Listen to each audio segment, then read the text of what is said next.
Hey everybody, today I'm going to do a little bit of testing with the Insta360 ONE X 2 because I actually made a bit of a mistake. Well, not a mistake, it's a feature, but I wanted to try it in its best light, as it were. Well, one, it wasn't very sunny when I first tried it, and to be fair, it's on and off today, but this is much better than it was, and 360 cameras need light. I've got both cameras with me because I want to do some comparisons walking on the beach later on. I also am going to make the world's longest selfie stick. We'll get to that. But yeah, the Insta360 ONE X 2 has got the feature which I requested that they did when I got the ONE X, which was to use one lens at a time. Now, when I did this before, I used what was basically what it was called the basic function, which records with one lens. It has basic stabilization. It doesn't have the flow state stabilization or anything like that, which is far more advanced. Now, the benefit of having it that way is that when you take the footage off the camera, you can put it straight into an editor and edit it when it's on the base version. But if you want all the flow state stuff, you have to put it through the Insta360 Studio software, which is fine. But I didn't realise that till this morning. So what I'm going to do now is I'm going to do some short bits of video using this and the ONE X, and then I'm going to put them on a jig and do things at the same time. I'm just basically going to do some camera testing. Normally I don't film this stuff. You know, this is stuff I do before I do reviews, but because I actually do proper reviews, you know, where I test the cameras to find out if there's anything wrong with them and functionality and, like, you know, trying to get firmware updates and all that sort of stuff, I take this all into account. Okay, so this first test is the Insta360 ONE X 2 on 360 mode, which means it's going to record all the way around, and I'm going to have to put it into the software and select the view that I want afterwards. But it's going to give me the flow state, stabilization, all of that. Horses, tons of horses, not going down that way.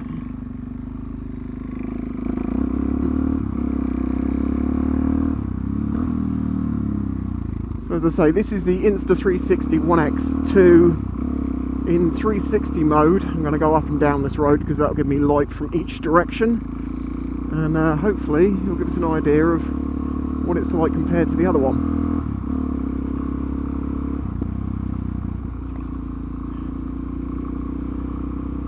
As I say, I do a lot of camera testing when I do reviews for cameras, and that is why very often my reviews are quite critical, because I seem to find all the problems with them. It is kind of shocking how some cameras seem to, with most reviewers, seem to slip by and, you know, oh yeah, it's great, everything's great, and you're like, well, it isn't though, is it? Because I've got one and I know. And it's just something about that frustrates me. I hope people realise the amount of effort that I go into. So when I say you can trust my reviews on products, you can trust my review.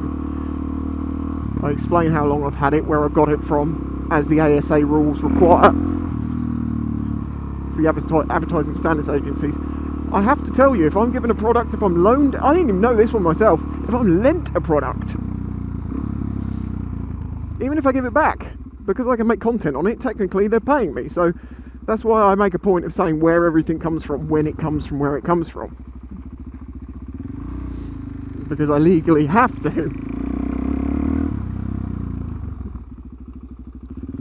Okay, so now we've got some from the other side.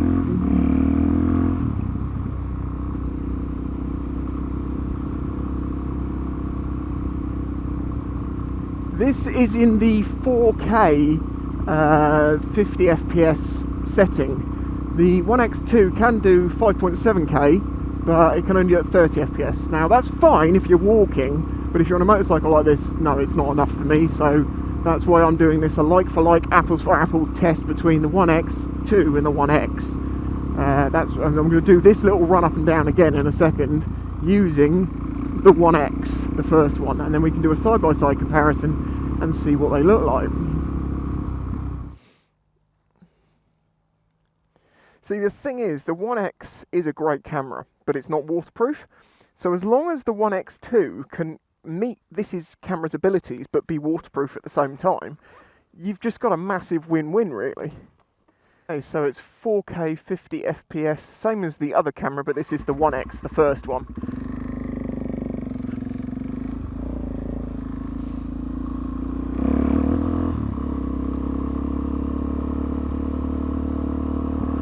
Now, I don't know if there'll be any obvious differences between the two. I'm going to try and render them out to the exact same, you know, there's a lot of controls basically in the software. I can choose the width, the height, the tilt, the zoom, everything. Because it's 360, I've got the options to do everything. So I can try and match them. And them both being 360s means the same inputs should give me the same shots.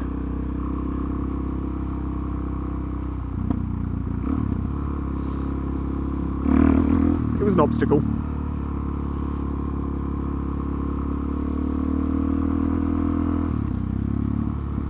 Thankfully the lighting's kind of stayed the same.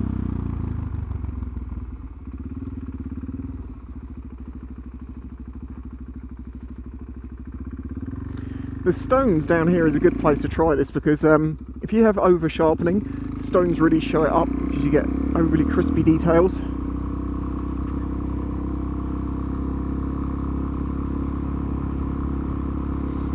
I guess I'll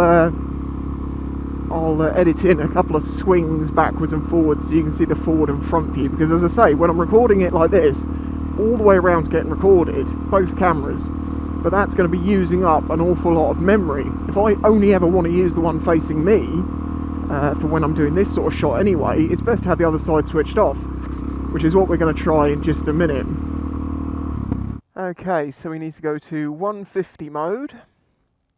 And if we go to resolutions and settings and put it into basic, yep, it will just be basic stabilization, 1440p, 50 frames per second, facing me, that's about right. Might actually drop it down a little bit.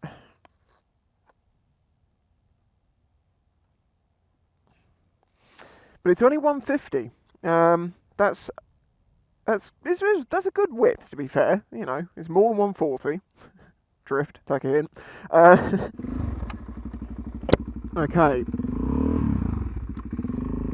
Okay, so this is in the single lens mode, so it's just using the camera facing me.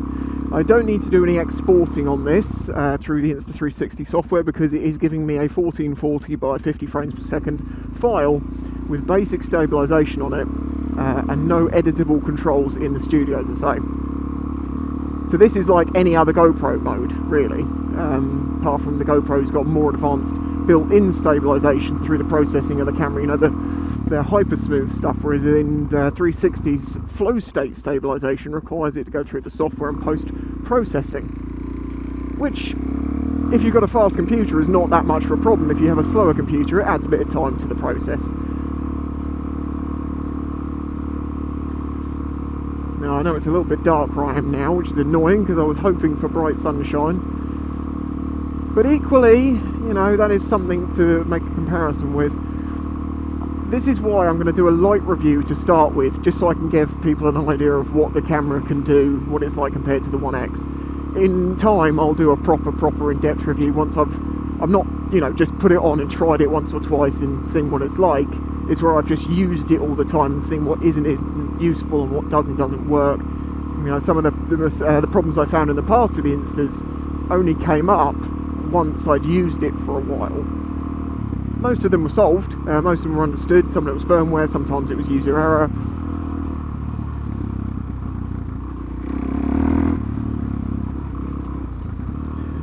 This should show the stabilisation up quite well, actually. That was a good thing it came in here. I didn't think of that till I'm bumping around.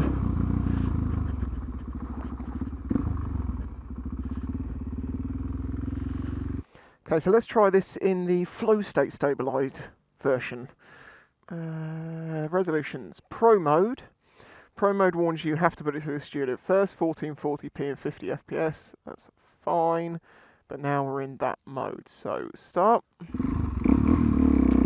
Okay, so this is it in its more pro mode. Well, it is the pro mode. It goes through the software. It uses the stabilisation software. That's something that I really do want to see how much better it is, because I did notice the movements were a little bit strange. But that's maybe because it was non-stabilised and I'm just not used to seeing stuff like that anymore. You know, auto-levelling. What, you mean the camera doesn't automatically level the horizon for you? What are you talking about? Sorry, seagulls, I've got to split the gap and you're right in the middle.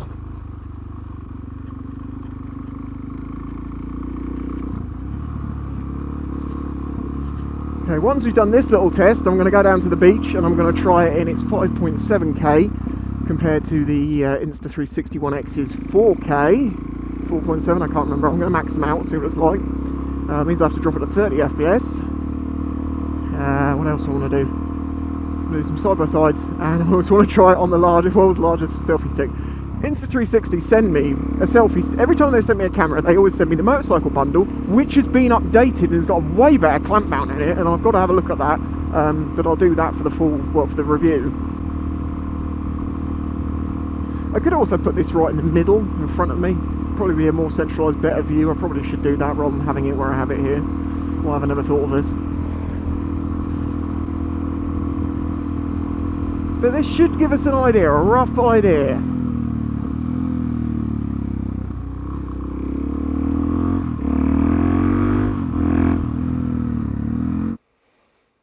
Okay, so let's put this in 360 mode, 5.7K, 30 FPS. Start. Okay, so this is 5.7K, 30 FPS, which on this should look pretty nice.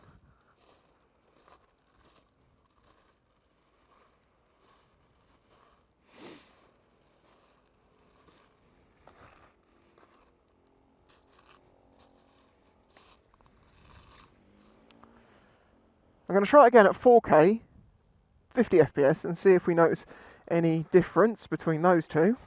Of course, I'm rendering this out to 1440p level between everything. So most of this is getting downscaled. I'm not uploading in full, because obviously I can't upload like... Well, also, you don't get 5.7K. That's something you have to remember. The 5.7K is actually... it's all the way around. So whereas you think of a 4K normal like GoPro, the 4K is going to be the width of the image. On this, the 5.7K or the 4K is all the way around. So if you have 50% of that, you've only got 2K. And obviously, I upload in 1440p, so it means that I always get a rendered. What am I doing here? I'm rendering down, but it's good enough. Anyway, should we do a side-by-side comparison?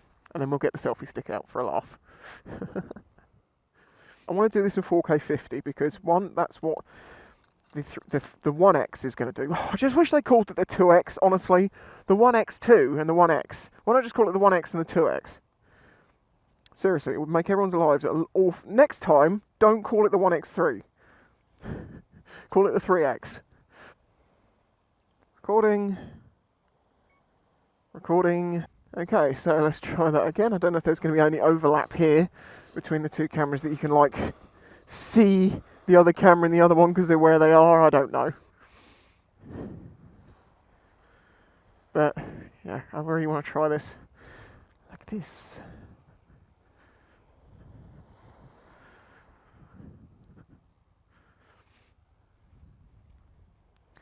Should we try going up?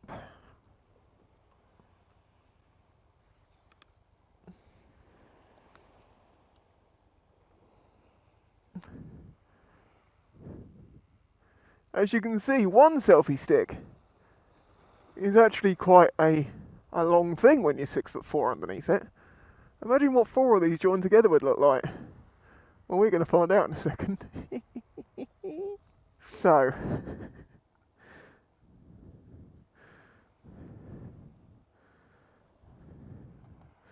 oh, this is going to be ridiculous. Okay, 4. We up to 4. And I give you the world's tallest selfie stick. What a view it must be up there. Let's go through some cinematic shots, shall we? Oh, I think it's a bit much. I don't trust all the threads. 3 might be a more doable number. Let's try this. Ah, yes. Okay, let's try a lined up shot.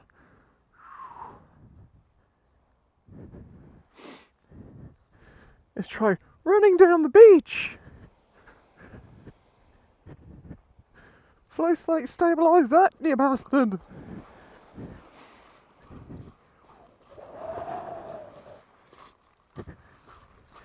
It might be the most interesting shot you've ever seen. Remember, this camera's not waterproof. I was lucky I didn't dunk that then. Yes.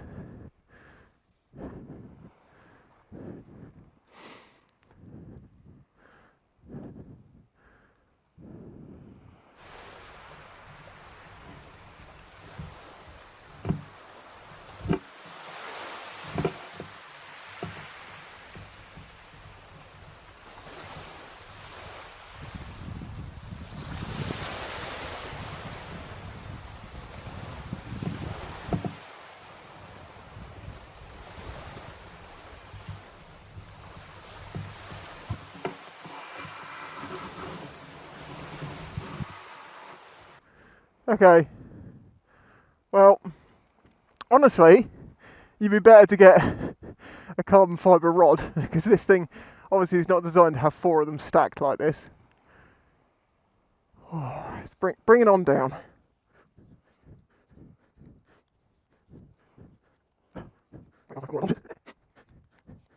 Okay, so that's 1, it's 2, it's 3.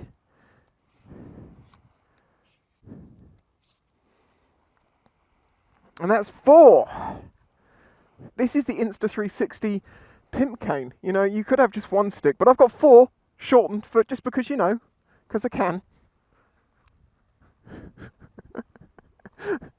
This, by the way, is one of the small rig clamp mounts. This is the clamp part at the bottom I've already done a video on, and I did a couple of smaller adapters. This, I think it's a 6-inch bar, something like that. That's at least 4 inches. I can't remember exactly what it is. But it all flexes and spins and turns and locks with 1 knob there, and it's as solid as a rock. It should be absolutely fine for this. We are now in the middle in the right sort of place. I guess this is where I'd ideally like to have the camera for my front-facing or facing-me view. And I've not tried this yet on the ONE X2 in this camera mode, in this stabilisation pro setting or anything like that. If I've uploaded this video, it is just as an example as the sort of testing I do to try and find out the truth about the cameras that I'm sent.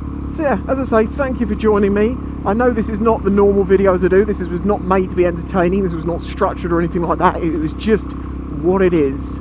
Probably boring to most, maybe, I don't know. But at least you get to see some of the stuff I'm doing in the background.